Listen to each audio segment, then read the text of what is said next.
guys, welcome back to my channel, or welcome if you're new. My name is Katie and I'm a stay-at-home mom of 4. I also run an Etsy shop, Purple Glimmer Budgets, which is where you can find a lot of the different budgeting items that I'm going to use in today's video. I decided to restart my budgeting journey and try the cash stuffing method again to see if it'll help me not overspend quite as much in different categories. So if that's something that you're interested in following along, then just keep watching.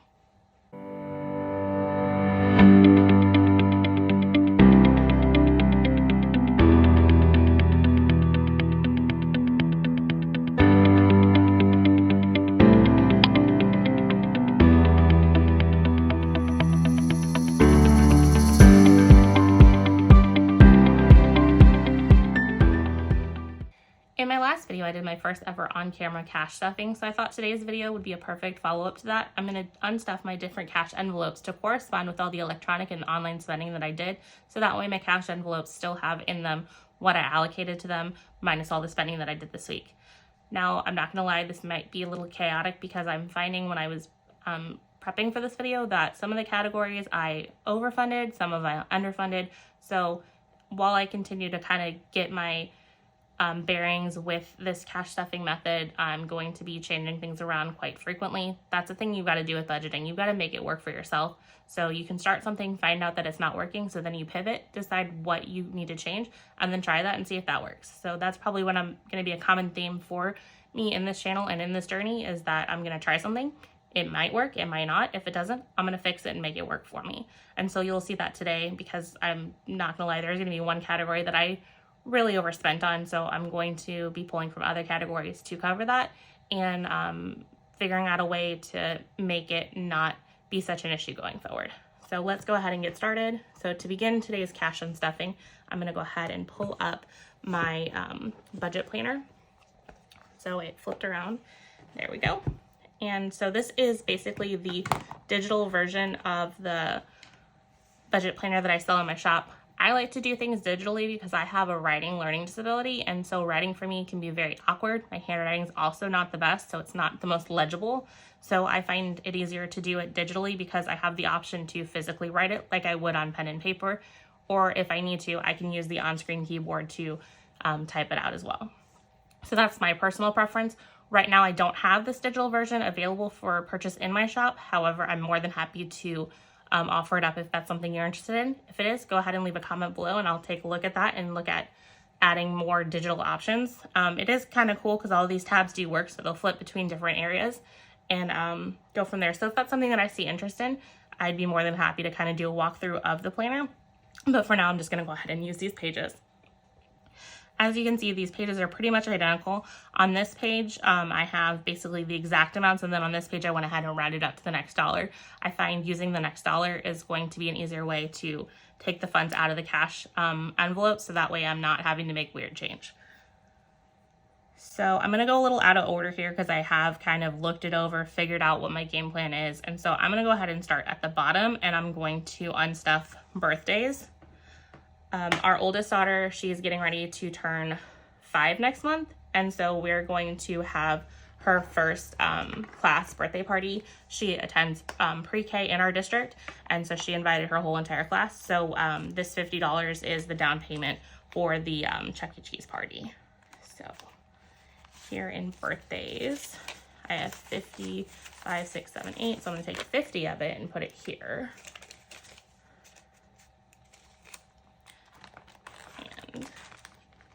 Put the remaining 8 back. And then I'm gonna grab my pen and then check it off.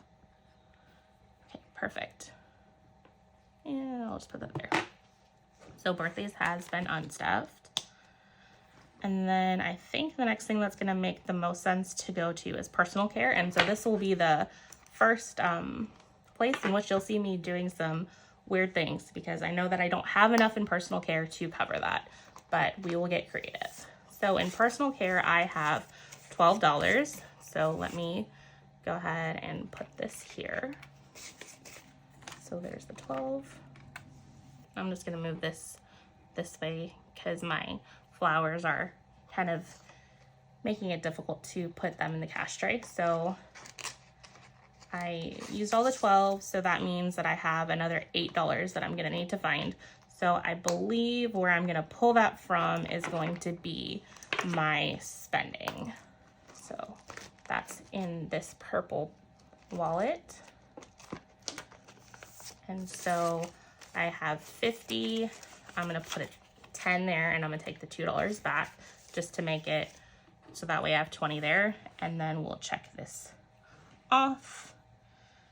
I think I'm gonna go to kids because it seems like it might be one of the less complicated accounts to pull from. So my kids is in my pink wallet, so I am jumping all over the place. Maybe in the future I'll get my act together and stay in one wallet and go from one wallet to the next, but for now we'll just jump around. So kids. And so when it comes to cash counting, how do you guys prefer to count? Do you prefer to count from lowest to highest, highest to largest? I always like to hear it from largest to smallest, but I like to have my money from smallest to largest. So I might be flipping around here. So if that bothers you, let me know in the comments below and I can change things up. So in my kids envelope, I have 50, 5, 6, 7, 8, and I need 40 for the diaper liner pail refill that I bought for my daughter in her room. So I'm gonna take the 10 back if my math is correct. So I still have 10, 15, 16, 17, 18 in kids. And flip it this way to keep it all facing right. Okay, so that one's there. And then I think I'm gonna go on to groceries next. So back into, sorry about that loud drop of the pen. So back into the purple wallet. So let's add this up. So groceries was 89 plus 4 plus 6, I believe, which should be $99. And I believe my groceries has 200 in it. 50, 100, 200. So I'm gonna go ahead and just take this 100 and then leave the 50. And then we're gonna have to come back to that because I don't have any ones.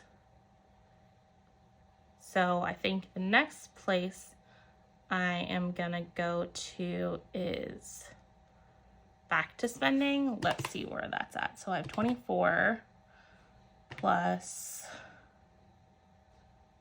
18 is 42.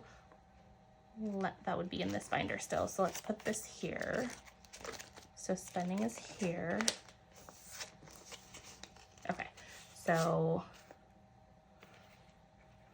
I have 42 exactly. Okay, so I should have gone to spending next. And then my spending is empty.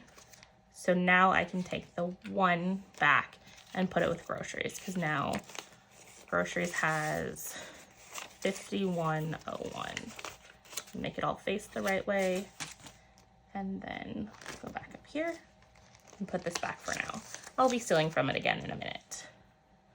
So I just lumped a bunch of categories together, so let me check this off before I get myself even more confused. So we took care of groceries, and then I took care of spending. And so now if you look in the spending categories, it's McDonald's and then it's Hardee's. I went ahead and counted that as my spending money because honestly we did this because I just didn't feel like cooking or doing anything like that. So I went ahead and took our youngest daughter to McDonald's, or went through the drive-thru and got McDonald's for lunch because I just didn't feel like cooking her lunch. I get in moods in which I don't feel like cooking or putting something together, so I'll just want to go run and get something fast. And then last night, our older 3 also went to a Bible study, and so me and my husband and our youngest, we had time to kill, so we went shopping at Walmart, which you'll see here in a second. And then I just decided that let's go to Hardee's and eat there because I didn't feel like cooking again. My kids were really crazy after school, so I wasn't in the mood to cook because they just weren't listening and they were just being crazy. So we ate out, and then when they got done with Bible study, we went ahead and fed the older 3 something easy My oldest, he is the pickiest eater, so it's not always the easiest to figure out something to cook. And then my middle two, they're pretty easy to please, and so they were happy with an Uncrustable and some chips. So that's what they had last night. So that's why that was categorized as spending versus eating out. So speaking of eating out, let's go ahead and work on that. So for eating out, I spent $85 plus $75 plus $50. So $210. Now, honestly, between eating out and groceries, if both of them together add up to around $300 for the week, I'm happy, because if we're not buying groceries and eating out's heavy, then that's where the money's going. Or if we're not eating out, then the groceries will be heavy. So they kind of feed off of each other. So let's go ahead and take care of the eating out. So it's being difficult. It doesn't want to come out. So eating out, I have 20, 40, 60, 81. So I'm going to take 100 from there. So I have 110 that I've got to find. So let's go ahead and hop over back to our groceries, because I believe we have $101 there, but I'm just going to take 100. So 51, 100 there. And then I'm going to take the remaining from my miscellaneous buffer that I have. So $10 there. So minus 110, and we've cleared that balance. So let me check those off. 85, 75, and 50. And then let's go ahead and take care of gas. I think I'm gonna have to steal from my grocery, the $1 for my groceries, so that way I can handle the gas, because it's $41. It was actually $40.15, so I could have rounded down and it wouldn't have been that big of a deal, but I figured I would just go ahead and round up anyways. So I'm gonna take the $1 from groceries, and gas is also in here as well, and use that to make the 40. So I have 75 in gas. I'm gonna take the 50, and then I'll leave the 2 20s, which that would be 40, and then I'll put the 1 from groceries and then just take a 10 back. So then I should be left with 5, 15, 35 in gas. Now, when I was coming up with the budget, my husband said that 75 a week was probably too high, but with gas prices the way they are and they fluctuate, I just wanted to make sure we were funding it enough. Again, this is going to be a big learning process for me, so things are going to go up, go down, and we'll just get things figured out. So gas has been taken care of. So that just leaves the lovely clothing purchase, which I went a little crazy with. Our youngest needed some shoes. Our kids like to put their shoes all over the place. Not her necessarily, but my older kids. So one pair of shoes that she could fit that she really wanted to wear, we couldn't find it. So she was freaking out and upset. So we decided that since she's moved up into that size of shoe, that let's go ahead and buy her some shoes. And of course, when you look at shoes, you've got to look at clothing. So I kind of went a little overboard and spent, but we are moving into the colder months here. So my kids need to have a little bit warmer clothes, and she's kind of moving up in size. She's only about 1.5 years, not quite 1.5 years. She'll be 1.5 years at the end of this month. So she was due for some clothes. So we went ahead and picked some of that up for her. So let's go into clothing, which has 77. Make sure I'm right. 50, 75, 6, 7. 77. So 221. Let's go with 76 minus 76 is going to be 145. So I'm going to leave the $1 in clothing for now, just to make things more even numbers.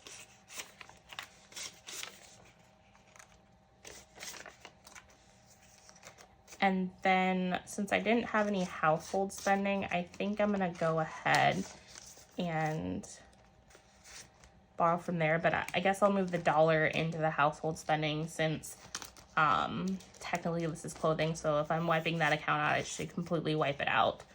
So let me put the 30 there, and then I'll put the 1 in household.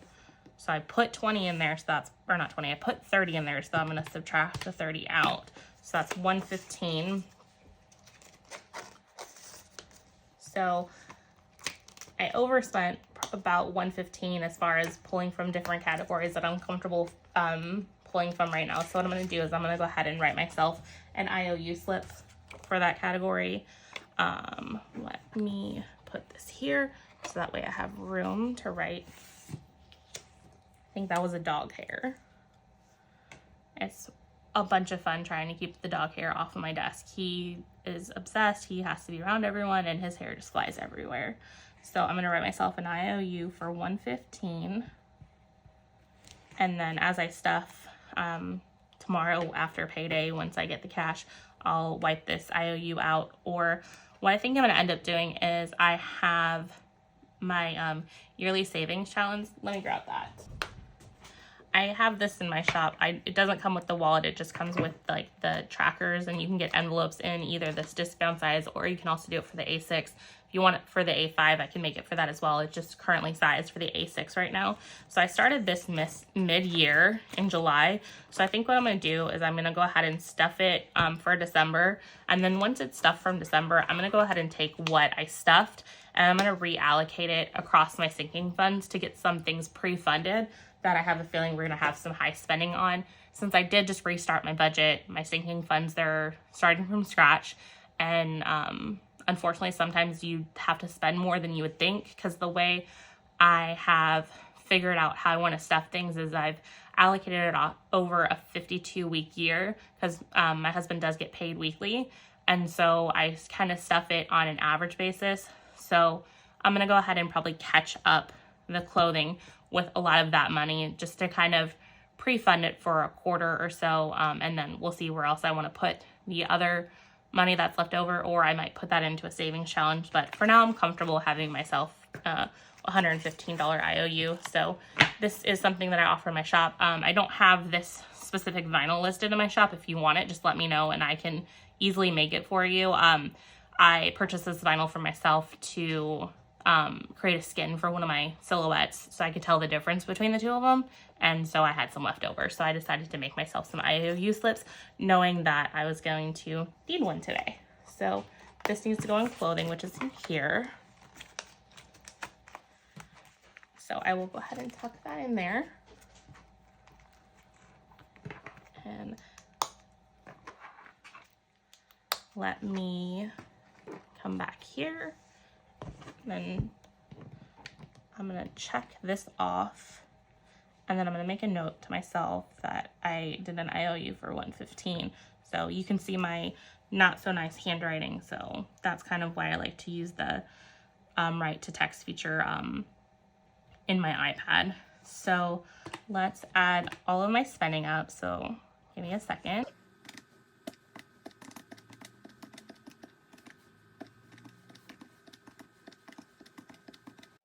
So in total for the week, we spent $723. I wrote myself an IOU for $115.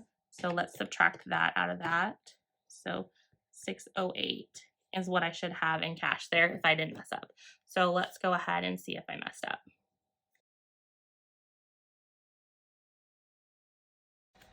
Sorry if there was an awkward cut there. I just had a UPS delivery, and of course my dog went berserk.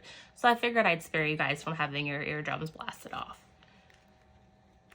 So let's go ahead and get this counted.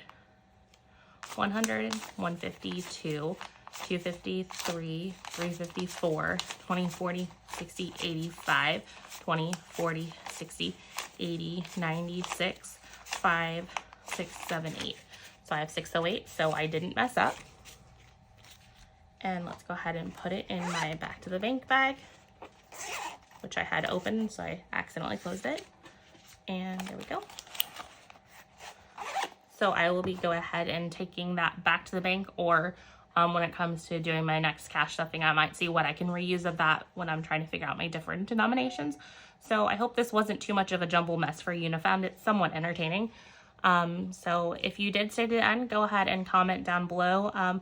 What is your favorite holiday, since they are coming up? What holiday do you like most throughout the year? Thank you for watching, guys. Bye.